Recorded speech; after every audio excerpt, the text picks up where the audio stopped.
52 years ago, it was Nevada's tallest building when it opened in 1947. A few moments ago, as you just saw, the Mapes Hotel was imploded and now stands as Art Deco rubble behind me here in downtown Reno. Welcome back to Our West, a farewell to the Mapes. I'm Greg Carson. Well, it appears the implosion went as planned with no major problems. We do have some more camera angles from our various cameras around the city this morning that we will be showing you throughout the rest of the hour. We're going to stay with you until 8:30. And now we're going to continue our look back at the Mapes, what made the Mapes a building known around the world. We'll return to a crucial year in the hotel's history now, 1960. The best part, I think, was New Year's Eve. Mother Mapes had a big party, free party for everybody in town. And it started about 6 o'clock at night, and you would come for free cocktails and free hors d'oeuvres, and then everybody would go in to the showroom and sit down and have dinner, all on the Mapes Hotel. We never had better times in our life, all free.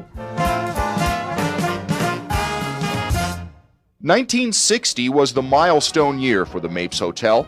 It had been open for 13 years, and the young owner, Charles Mapes Jr., was enjoying success in the very competitive Reno gambling industry.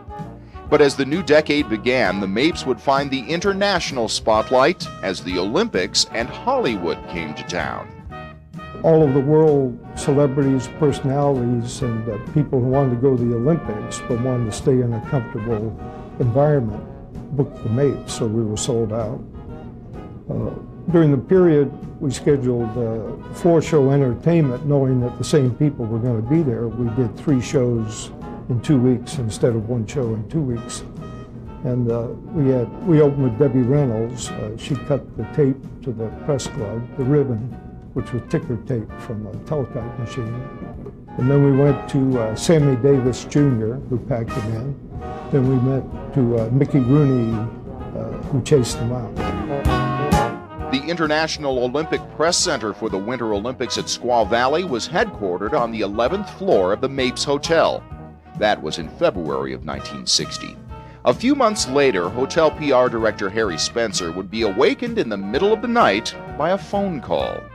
Walter Ramage was the manager of the Mapes, and he called me almost midnight one night and said, "Come immediately." So I went down thinking it was something important. So we went across the street, and I asked him if he couldn't get a bellboy to do this. But what he was doing was pirating the business from the Holiday, because originally the Misfits crew and cast were going to go to the Holiday Hotel. And with that, the Mapes became the home of Hollywood in Reno for almost a year. The cast and crew of the movie The Misfits included Marilyn Monroe, Clark Gable, Eli Wallach, and Montgomery Clift. Director John Huston faced the challenge of working with a distracted actress in Monroe. She often showed up late, if at all, for scenes, and forced an extra 3 months of shooting here. The boredom forced Huston into one of his most famous escapades. So the crew was pretty bored because there was not much to do when she didn't show up on critical shooting. And that's when the director, Huston, and his little buddy, Billy Pearson, got together one night and got drunk in the coach room and conjured up the first camel race in Virginia City. So somehow, world-renowned film director John Huston had 2 camels delivered to Virginia City, Nevada, and he won the first ever Virginia City camel race by a hump and a half over his competitor Billy Pierce. That's Huston with the cigarette and Charles Mapes in the cowboy hat. Meanwhile, the fascination of many, including Charles Mapes himself, was with the starlet of the Misfits, Marilyn Monroe. Marilyn was a fascination to me. She was like a little girl. And the terrible thing was that when dessert would come, she'd open her pocketbook and put all these pills in a row. She said, "You have to excuse me, I've got to take these so I can go to sleep."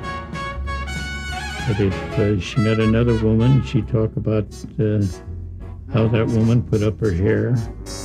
She didn't want to talk about leading men. She didn't want to talk about pictures. And Clark Gable would walk out of the room. Hell, that was work for him, but he'd talk about anything but pictures. Hollywood and the Olympics left lasting impressions on Reno and northern Nevada in 1960 and gave the Mapes the reputation as the center for all the action.